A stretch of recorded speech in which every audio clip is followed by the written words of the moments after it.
Welcome to waves media Telugu. Petrol gas ధరల పెంపుపై వామపక్ష పార్టీలు తీవ్ర ఆగ్రహం వ్యక్తం చేశాయి. ఇంధన ధరల పెరుగుదలతో సామాన్య ప్రజలపై భారం పెరుగుతోందని విమర్శించిన నాయకులు ధరల నియంత్రణకు ప్రభుత్వాలు తక్షణ చర్యలు తీసుకోవాలని డిమాండ్ చేశారు. మన దేశంలో అత్యధిక రేట్లు మన రాష్ట్రంలో ఉన్నాయి కాబట్టి వీటికి వ్యతిరేకంగా పోరాటం ఆంధ్రప్రదేశ్లో దేశమంతా అవసరం, ఆంధ్రప్రదేశ్లో ఇంకా ఎక్కువ అవసరం. అందుకే వామపక్ష పార్టీలు అన్నీ కలిపి ఒక ఆందోళన కార్యక్రమానికి పిలిపించి 9వ తేదీ జరిగేటువంటి రాష్ట్ర రోకోలు దిగ్విజయం చేయాల్సినటువంటి అవసరం మనందరి మీద కూడా ఉంది. ఇప్పుడు ప్రభుత్వం ఏం చెప్తా ఉంది? దాదాపు 3 నెలల్లో 4-5 సార్లు రేట్లు పెంచారు. పెట్రోలు, డీజిల్, గ్యాస్ ఇవన్నీ.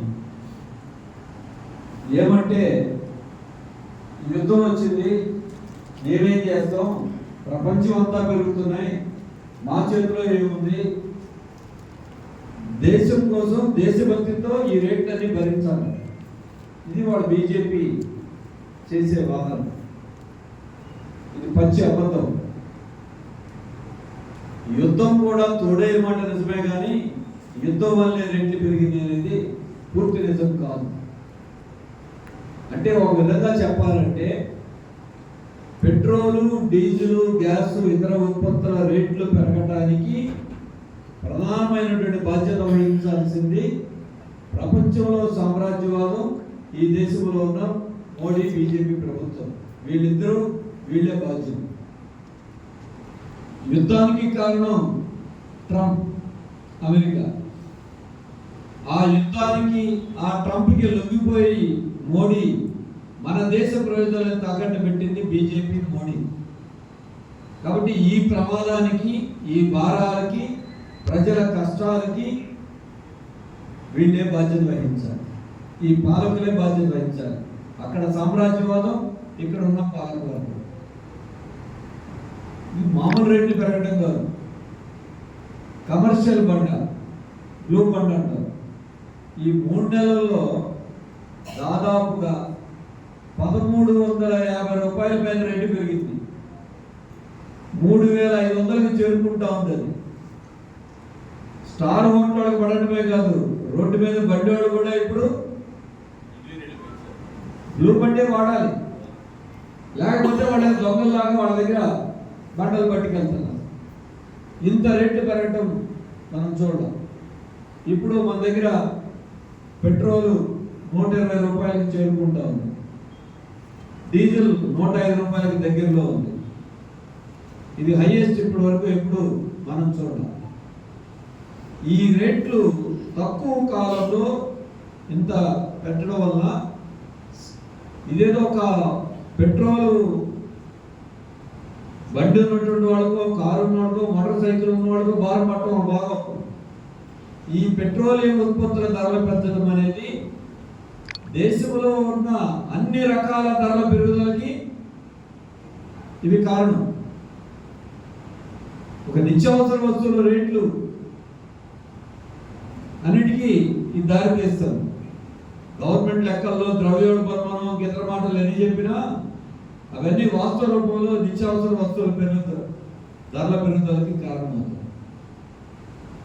మనకు తెలిసింది ప్రత్యక్ష భారం ఇది.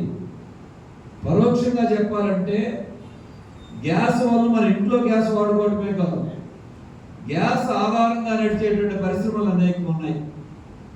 దేశంలో చిన్న పరిశ్రమలన్నీ ఇప్పుడు గ్యాస్ మీద ఆధారపడే సెరమిక్ పరిశ్రమలు కానీ, మ్యానుఫ్యాక్చరింగ్ ఇండస్ట్రీలో ఉండేటువంటి గ్యాస్ కానీ, వీటన్నిటి వల్ల వాళ్ళ ఖర్చులు పెరిగి ఆ చిన్న మధ్యతరగతి పరిశ్రమల మీద కూడా దీని ప్రభావం పడింది.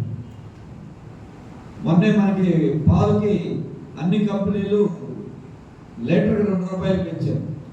ఎందుకు పాలకు రేటు పెరిగిందని అడిగితే వాళ్ళు ఏమన్నారు? పాల కవరు తయారు చేసేటువంటి దాంట్లో ఉండేటువంటి ప్లాస్టిక్ రేట్లు ప్రపంచం అంతా యుద్ధం వల్ల పెరిగినాయి కాబట్టి ఇక్కడ 2 రూపాయలు పెంచాము.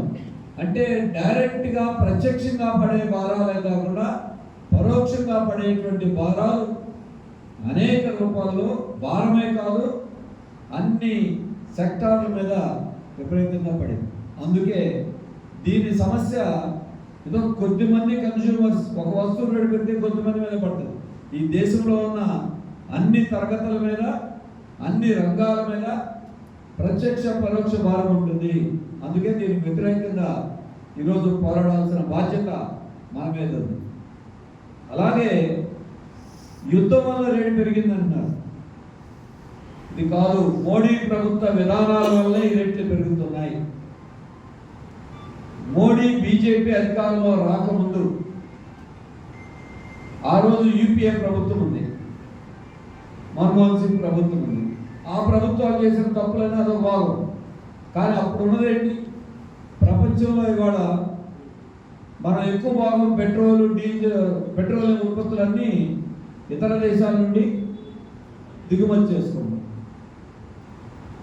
ఏ దేశంలో లేనట్టుగా 88% ఇతర దేశాల నుండి మనం దిగుమతి చేసుకుంటాం. నిజమే, ఇప్పుడు దిగుమతి చేసుకున్నాం, అంతకుముందు కూడా దిగుమతి చేసుకున్నాం. అందుకే ప్రపంచంలో రేటు పెరిగితే మేము ఏం చేయాలి అని వీళ్ళు చెప్తున్నారు. ఇప్పుడు $100 ముడి చమురు రేటు ప్రపంచంలో ఉంది కాబట్టి ఇక్కడ రేటు పెంచామంటారు. 2014లో ఇంతకంటే ఎక్కువగానే ప్రపంచ మార్కెట్లో ముడి సరుకు $100 పైన ఉంది. నిజంగా వాళ్ళు చెప్పాలంటే $95కి మళ్ళీ తగ్గిపోయింది. పెట్రోల్ ప్రపంచంలో పెరిగినప్పుడు దాని అడ్డం పెట్టి రేటు పెంచుతున్నారు, తగ్గినప్పుడు మాత్రం రేట్లు తగ్గించట్లా. 2014లో ఆ రోజున సుమారు $105 వరకు ఉన్నప్పుడు పెట్రోలు మన దగ్గర సుమారు $70 లీటర్ అమ్మారు. ఇప్పుడు $95 ముడి సరుకు రేటు తగ్గిపోయిన తర్వాత $120 మనకి $118 పైన పెట్రోల్ మనకు అమ్ముతున్నారు. అప్పుడు $70 ఎలా అమ్మారు, ఇప్పుడు $118 ఎందుకు అమ్ముతున్నారు? అంటే దాదాపు ఈ 2014 నుంచి ఇవాళ వరకు చూస్తే పెరిగినటువంటిది $50 పైన పెట్రోల్కి ఒక రేటు పెరిగింది, డీజిల్కి అలాగే పెరిగింది, గ్యాస్కి అలాగే రేటు పెరిగింది. అందుకని ప్రపంచ మార్కెట్లో పెరిగింది కాబట్టి పెంచామనేది పచ్చి అబద్ధం. దాన్ని అడ్డం పెడతా ఉన్నారు. ఇది మొదటి చూడాలి. రెండో విషయం, ఇది బీజేపీ మోడీ ఆర్థిక విధానం వల్ల ఈ భారం మన మీద పడింది అంటున్నాం. ఇప్పుడు అందరూ మాట్లాడుతుంది ఏంటి, రూపాయి విలువ పతనం అయిపోయింది. రూపాయి విలువ పడిపోవడం అంటే మన దేశంలో రూపాయికి విలువ పడిపోవడం కాదు, ప్రపంచంలో డాలర్తో పోల్చుకుంటే రూపాయి విలువ పడిపోయింది. 12 ఏళ్ల క్రితం మోడీ అధికారంలో రాకముందు $1 $58తో సమానం ఉంటే ఇవాళ $96కి ఉంటే కానీ $1 వచ్చే పరిస్థితి లేదు. అంటే ప్రపంచ మార్కెట్లో రూపాయి విలువ పడిపోవడం వల్ల మనం దిగుమతి చేసుకునే వాటికి ఖర్చు పెరిగింది.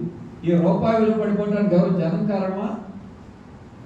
కాబట్టి రూపాయి విలువ పడిపోవడానికి బీజేపీ మోడీ ఆర్థిక విధానాలు కారణమవుతున్నాయి. పాకిస్తాన్ యొక్క కరెన్సీ పడిపోయిన దానికంటే మన కరెన్సీ పడిపోయింది. అందుకే రూపాయి విలువ పడిపోవడానికి దీనికి కారణం. కాబట్టి జనం కారణం కాదు. దానికి ప్రజలు బలిపశువులు చేసి రేట్లు పెంచుతున్నారు. రెండో విషయం కూడా, పెట్రోల్ మీద, డీజిల్ మీద ఉండేటువంటి ట్యాక్సులు మీకు అందరికీ తెలిసిందే. ఇప్పుడు $118 పెట్రోల్లో వాస్తవంగా పెట్రోల్ మనం కొని దాన్ని శుద్ధి చేసి ట్రాన్స్పోర్ట్ చేసి పెట్రోల్ బంకుల్లో ఉండే వాళ్ళ కమిషన్లు ఇచ్చిన తర్వాత కూడా చూసుకున్నా ఇప్పుడు నిజంగా పెట్రోల్ రేటు $65 కంటే ఎక్కువ పడదు.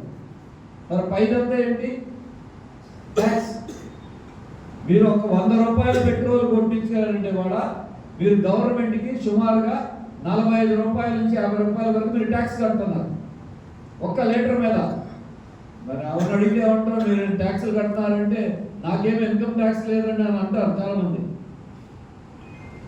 $100 పెట్రోల్లో $50 మనం ట్యాక్స్ కడతాను. ఇందులో 2 రకాల ట్యాక్సులు, కేంద్ర ప్రభుత్వానికి, రాష్ట్ర ప్రభుత్వానికి. కేంద్ర ప్రభుత్వం మేము తగ్గించామని చెప్తున్నా, ఇంకా ట్యాక్సులు ఉన్నాయి. కేంద్ర ప్రభుత్వం ఎక్సైజ్ డ్యూటీ పేరుతో, సెస్సుల పేరుతో దాదాపుగా చెప్పాలంటే గత 12 ఏళ్ల కాలంలో పెట్రోల్ మీద, డీజిల్ మీద, గ్యాస్ మీద వేసిన ట్యాక్సులు 30 లక్షల కోట్ల రూపాయలు కేంద్ర ప్రభుత్వ ఖజానాకు డబ్బులు వచ్చింది. 30 లక్షల కోట్లు కేంద్ర ప్రభుత్వమే. ఇక రాష్ట్ర ప్రభుత్వం చూస్తే పెట్రోల్ మీద మన ఆంధ్రప్రదేశ్లో ఉన్న ట్యాక్స్ 31% ట్యాక్స్ ఉంది, డీజిల్ మీద 22% ట్యాక్స్ ఉంది. మళ్ళీ ఈ 31% పైన ఇంకొక 5 రూపాయలు అదనంగా కలిపారు. అందువల్ల అండమాన్లో 88 రూపాయల ట్యాక్స్ అయితే మన దేశంలో, ఢిల్లీలో 102 రూపాయలు పెట్రోల్కి ట్యాక్స్ కాదు, పెట్రోల్ రేట్ ఉంటే ఢిల్లీలో 102 రూపాయలు ఉంటే ఆంధ్రప్రదేశ్లో 118 రూపాయలు.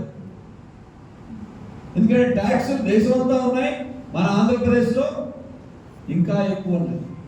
జగన్మోహన్ రెడ్డి గారి టైంలో ట్యాక్సులు ఎక్కువ ఉన్నాయి, మేము అధికారంలో రాగానే ట్యాక్సులు తగ్గిస్తామని కూటమి ప్రభుత్వం, కూటమి పార్టీలు హామీ ఇచ్చారు. కానీ ఇంతవరకు ఒక్క నయా పైసా కూడా, మీరు పెట్రోల్ వాడకం మానేయండి అంటున్నారు తప్ప పెట్రోల్ ట్యాక్స్ తగ్గిస్తామని మాత్రం